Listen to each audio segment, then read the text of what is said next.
Hello, this is Spidey1958, and welcome to my Let's Play Pathfinder, Wrath of the Righteous, Beta, Episode 41. We need to talk to Arabeth, who I keep forgetting to talk to, who is standing right here. Commander, allow me to say something. Arabeth looks even more serious than usual. Before you, this wasn't a war. It was agony drawn out over decades. No one believed in victory anymore. When the demons attacked the city, for some it was a relief. At least the end had come. They laid down their weapons and surrendered without a fight. I felt the same thing, but somehow I got through on stubbornness and the vague hope that if nobody found Aniva's body, she might by some miracle have survived, and that miracle was you. You returned my beloved to me when I'd nearly lost all hope of seeing her alive again. Then you went on a suicide mission to the Grey Garrison and won the city back for us. You turned a defeat into a victory. I know it wasn't easy, but you have made everything seem so effortless. You do everything just like that, she says with a snap of her fingers. The Queen believes in your powers too, but for me, they're just more proof of what I felt the day that I saw Aniva alive, standing next to you. You're the miracle we've been waiting for. You're the one who can finally put an end to this terrible war, and in spite of everything, deliver us the victory we so desperately need. With you, I'm sure the crusade will achieve what others could not. Allow me to ask a few personal questions. Please, I must warn you, there are some things I don't have the right to discuss. How can I ask her about a scabbard? I don't see anything about a scabbard. Where are you from? I was born in Cannabis. I grew up on a farm just outside it, but my way back home lay at the end of a long, winding road. It took me years of traveling through foreign lands before I came to be where I always belong.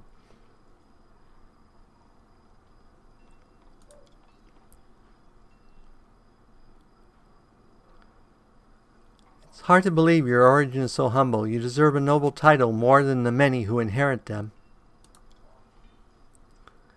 Erebus' cheeks blush a little. Thank you, Commander. It is an honor to hear that, especially from you. Every normal family begins somewhere. You must have heard the recent story from the Stolen Lands and the River Kingdoms. Just imagine, coming from nowhere and making it all the way to a royal crown in just a few years. Wow, I wonder who did that. Sometimes I wonder what would happen if I managed to distinguish myself somehow. But then I push away such unworthy, selfish thoughts, of course. We don't fight for rewards. The fate of the world is at stake, and yet... Arabeth blushes, deepens, and falls silent. Tell me about the Eagle Watch. It's a small order created to fight not only demons but also the enemy within, to maintain the purity of the paladin ranks, prevent heresy, and identify spies. And it failed miserably at that. The Templars of the Ivory Labyrinth infiltrated it and formed their nest within its ranks. After the Queen entrusted me with leading the order, Aniva and I practically built it from scratch. We got rid of deadweight, people who weren't committed. We organized ways to transmit messages and orders safely. We introduced reliable ciphers. We found tactic allies around the city, from crusader orders to street beggars. That was my personal crusade, to purge the city of the Templars who had infested it. And I thought I was winning. I could feel it. We were so close to driving the cultists out of Cannabis. But it's hard to admit, but those successes didn't count for much once the demons entered the city.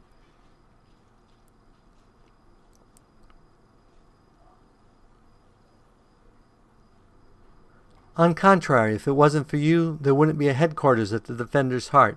The cultists would have served up the city on a platter to the demons. The lines on Erebus' forehead softened. Yes, that's true. It's a good thing we achieved something, thank you. So it turns out the Queen has her head of counterintelligence watching me? I wonder why. You think the Queen doesn't trust you? If that were true, she wouldn't have put you in charge of this army. My main task is to be your advisor until you've gained enough experience as a commander. As for counterintelligence, Aneva and I were tasked with keeping an eye on your inner circle, but you're not under suspicion, Commander. You're under our protection. I have to go. Goodbye with a short bow. Well, I didn't see anything about...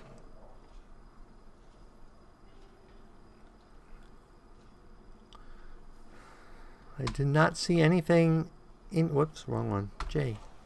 I did not see anything about Arabeth's scabbard. Ask Arabeth how the scabbard for her family heirloom sword ended up in a smuggler's cache. I didn't have that option, so that quest must not be fully in yet. And this one I have to talk to the storyteller, who we don't have yet. And these are all crusade quests where we have to do stuff.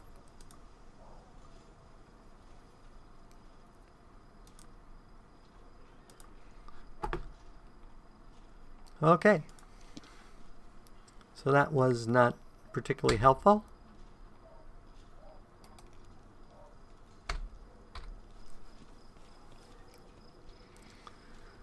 So let us go and check out this mysterious campsite.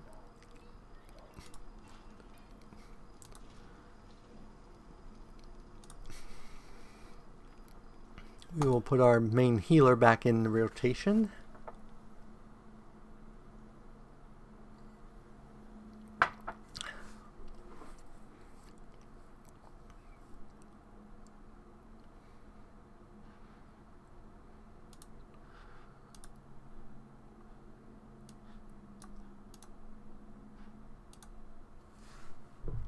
Okay.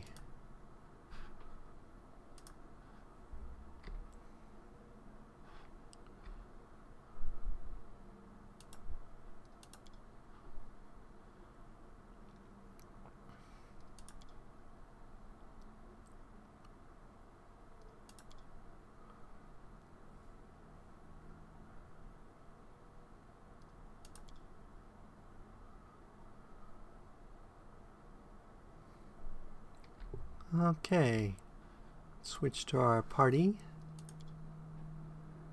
So there's a demon army there, but it's not very dangerous.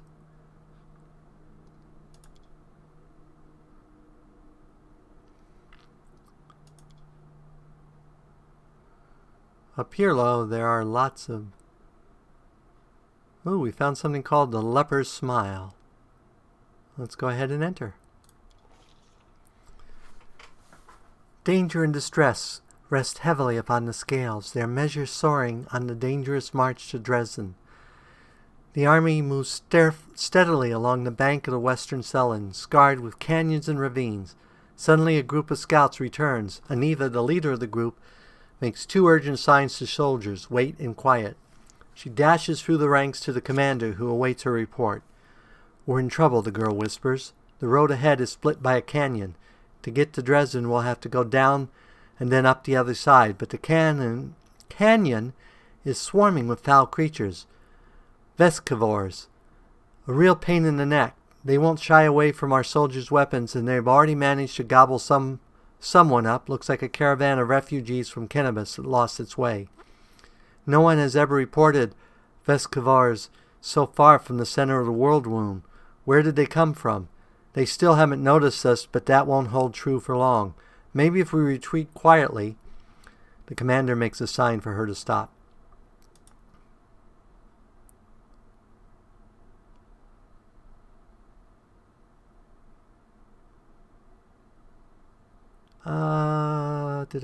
Convene a council to determine a plan of action.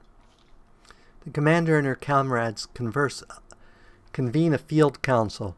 The army cannot march around the obstacle, but there is no other road.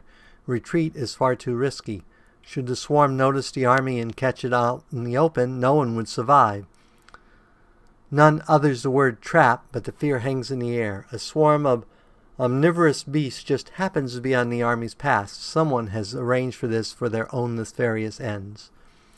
Rustling, grating, squeaking, humming, everyone hears the voice of the swarm through the sky before the army remains clear for now.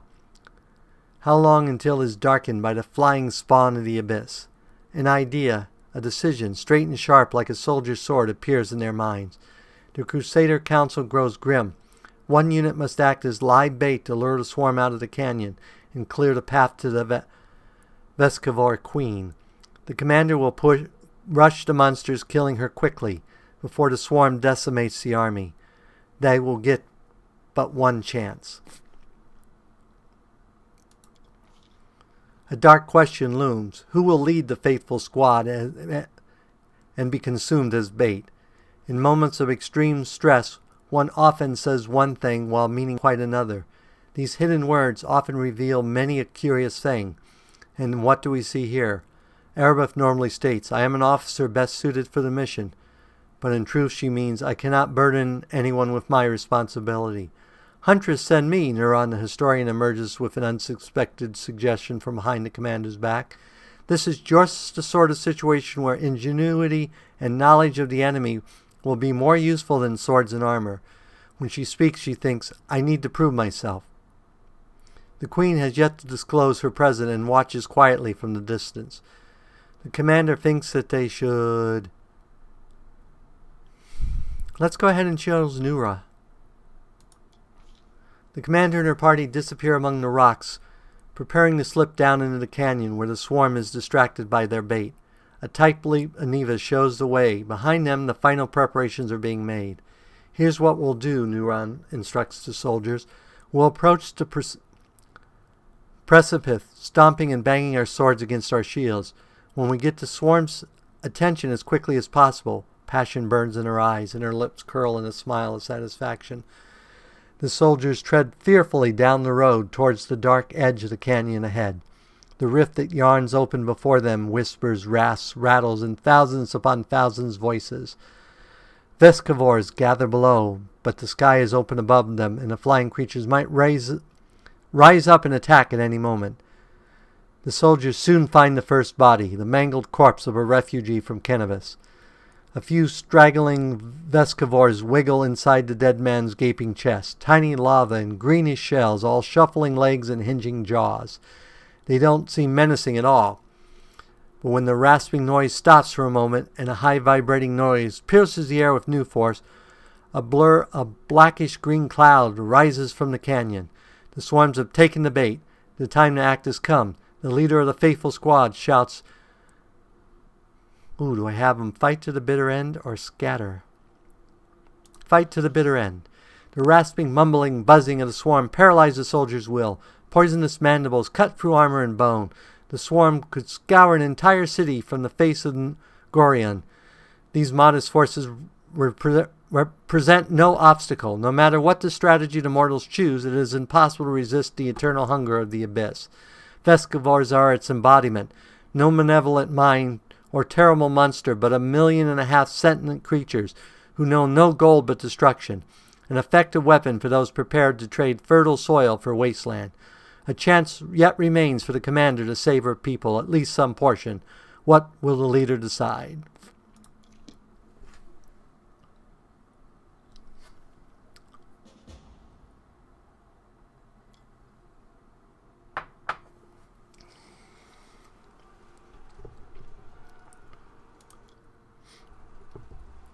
Okay.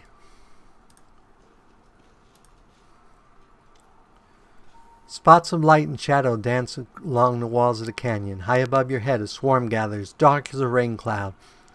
There are so many Vescavors that they block out the sun. Luckily you escape the attention of the swarm, which is focused upon the troops you're using as bait. For now, at least. With a tired gesture, Aniva wipes the sweat and dust from her forehead. There is anxiety in her eyes. Commander, the beast we've come for is at the other end of the main corridor. There's a lot of burrows and plenty of beasts in them, but you better not dwell too deep. Our people won't hold out long enough for us to clear the whole area. On the other hand, I saw bodies of some poor caravanners down one of the side holes. They have some valuable stuff on them. The bugs will eat anything we don't grab. They can't tell the difference between flesh and steel. Wait, so they're eating all the treasure while we're standing around talking? What are we hanging around for? Come on, there's no time to lose. I see a street rat that's willing to crawl into anything for a shiny coin. A disgusting cesspit, A beehive, the maw of the scary himself, even up Barabut's rear end. Did you manage to find out where the beasts come from? I'm not sure, but there are clear signs of a ritual closer to the queen bug's lair, and they're fresh. Maybe someone summoned the scum specifically for us. The demon Phil figured out we're never going to let Cannabis go. Too bad we don't have a magical specialist who could figure out what the runes mean. We do, but I didn't bring them. Can you tell me something useful about the monsters? I've never fought these before, so I don't know. She's a nasty beast. She spits acid and summons her swarm around the area. One more thing. When I tried to get closer, I started feeling sick as a dog. I guess like a lot of demons, she knows how to get inside your head. Well, great. Huge, hungry, head-spinning, acid-spitting bugs. And I thought the Crusades were all about pretty armor and the tasty rations. Sometimes saving beautiful maidens in white dresses from dumb demons. Are you such a maiden could tell you apart from a demon? Could get quite awkward. Let's move. Good luck. I'm right behind you covering your back. I'll catch up when it's time to deal with the queen. So we have the choice of treasure or less men dying. This character is mostly good, so we're going to go less men dying.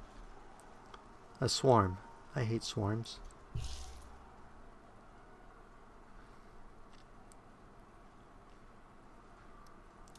Can you do something about a swarm?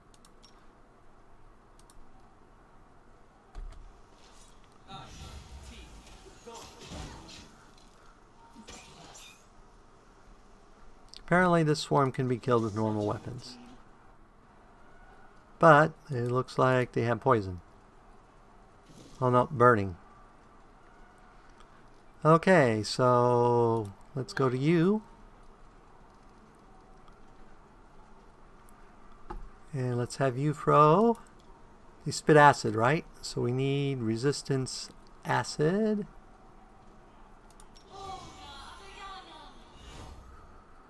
And just to be on the safe side, let's do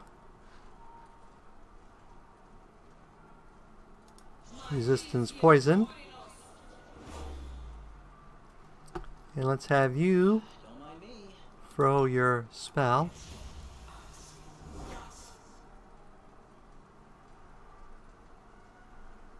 It only raises his armor too because he has bracers of armor, but that's still 2 more. And open your heart to me. Matricium Turinos. Matricium Turinos. Matricium Turinos. okay. We should be good to go. Not sure which way is the main corridor, Lo.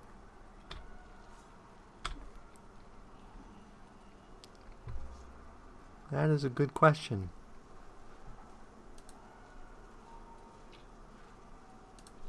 Let's hope this way is the main corridor. This is not the main corridor.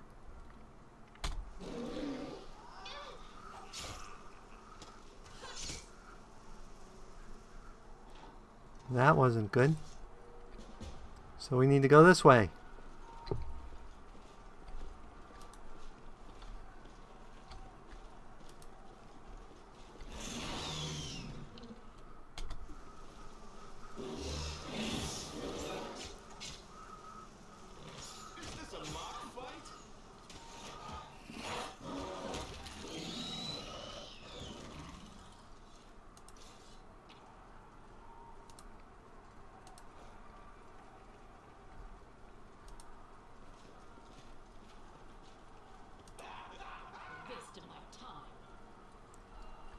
That's people dying.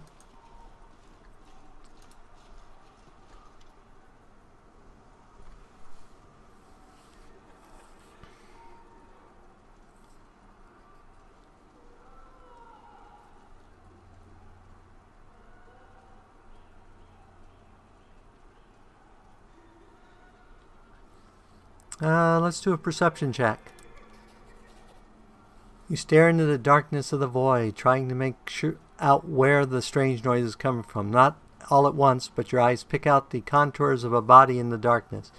Someone small, perhaps a gnome or halfling or a child, rolled up in a ball at the bottom of the chasm, under a stone ledge. He's crouched there, his head to his knees. He's hugging his legs tightly. It appears to be one of the caravanners, caught by the swarm. He's crying aloud, one continuous tone, and it strengthens as he echoes through the crevice, building into something truly haunting. Let's try to get the caravaner out, because that's what we would do. Not without effort, you manage to clamber down to the bottom of the crevice, tie the halfling with a rope, and pull him up. He doesn't resist, but he's little help either, dangling helplessly like a puppet. The Veskars inhabiting his eye sockets seem to have eaten their fill, and you easily pull them out and crush them. Their victim sits on the ground, continues to cry, and the sound begins attracting unwanted attention. You hear the humming of disturbed Veskars above.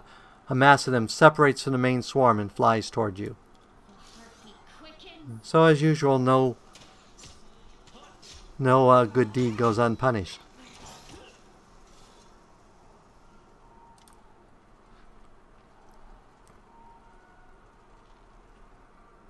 I'll heal you and come back for you later.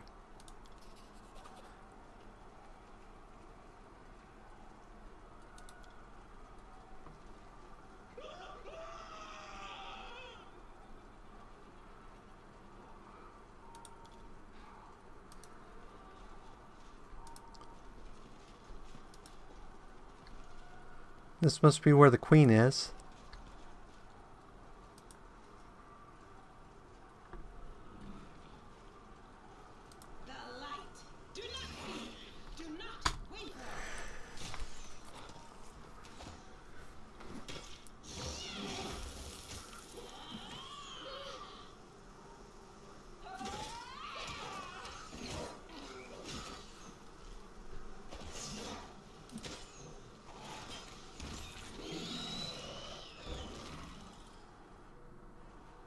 Now she shows up.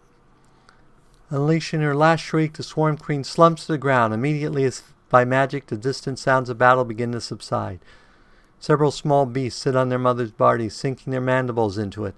The canyon drones in the waves of scent, a sweet sporephic with a hint of bile, like the crackle in the air before a storm. I can't breathe. I need some fresh air. Get me out of this disgusting hole. Agreed. Mind you, I have cause to see holes a good deal more disgusting than this in my time, Darren laughed suggestively, but they were few and far between.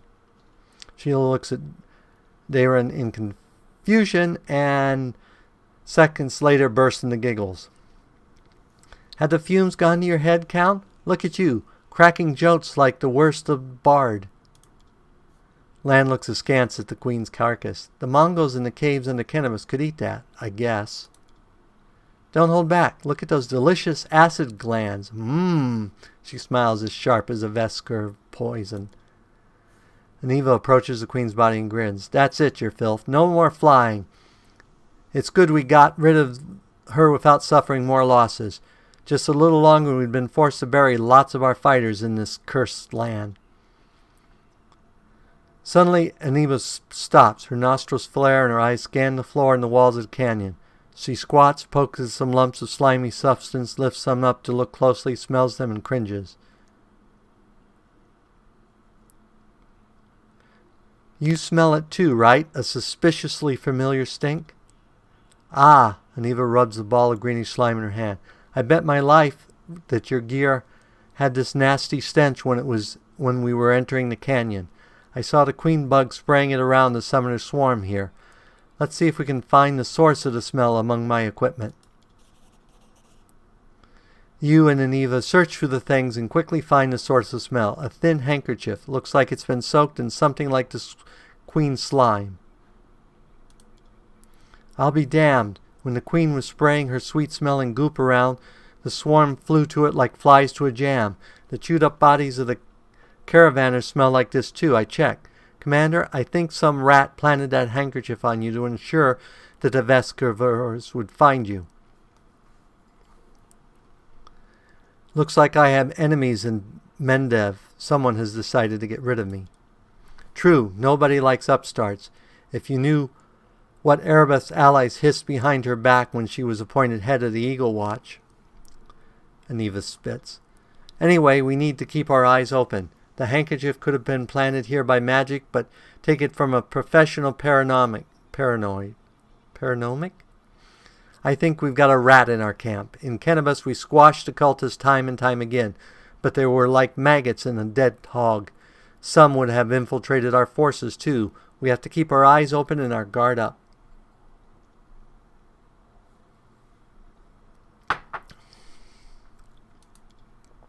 It's time to get back to our people. I say we destroy the queen's body.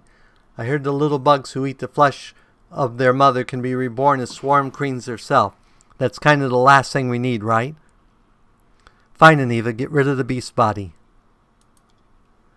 Great, cleaning up after a fight is just what I like. We start here, and little by little we'll clean up the entire world wound.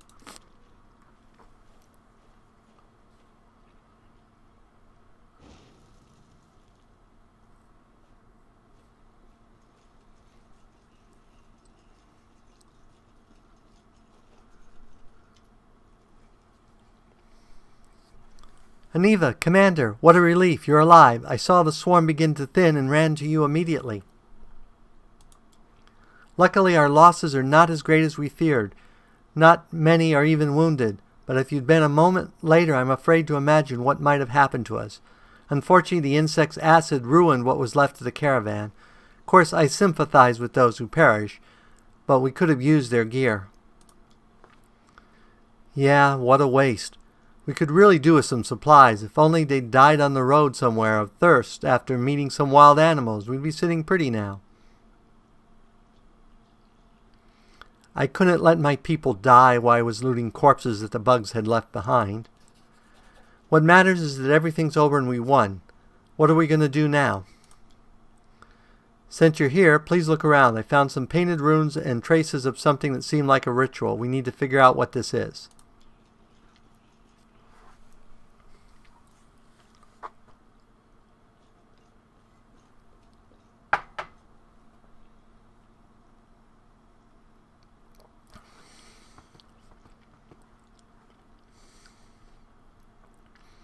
Ha! Easily done. Neuron leans over the magic symbols painted in stone. I'm no mage, unfortunately, but I am in the habit of thoroughly documenting all descriptions of rituals and symbols from the magic books, especially demonic ones. Someone very recently opened a portal to the abyss here and summoned something. It's not difficult to figure out who they summon. She's lying dead right over there. I can guess who carried out the ritual. Handwriting is unique, even when it comes to runes. I've examined the Grey Garrison after your success, documenting everything I found for Queen Gallifrey, and I'm sure that the hand that drew this rune circles was the same one in both instances. It's the work of the same spellcaster.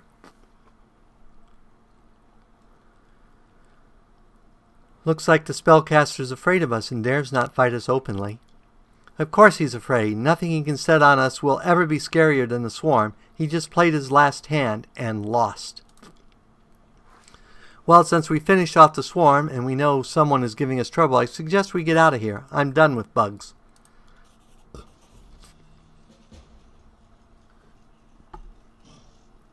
Rules are made to be broken. Okay, that looks like that pretty much got everybody. Good. So we're going to go ahead and save. Ding, ding, ding. And then next episode, we're going to go through this hole here, because if you want to do the Lich quest, this area here is absolutely necessary. So I will show you that next episode. So as always, if you enjoyed this episode, go ahead and give me a like or a comment. And if you disliked the episode, leaving me a dislike's fine, but please leave a comment saying why you disliked the episode. As always, this is Spidey1958, and have fun gaming!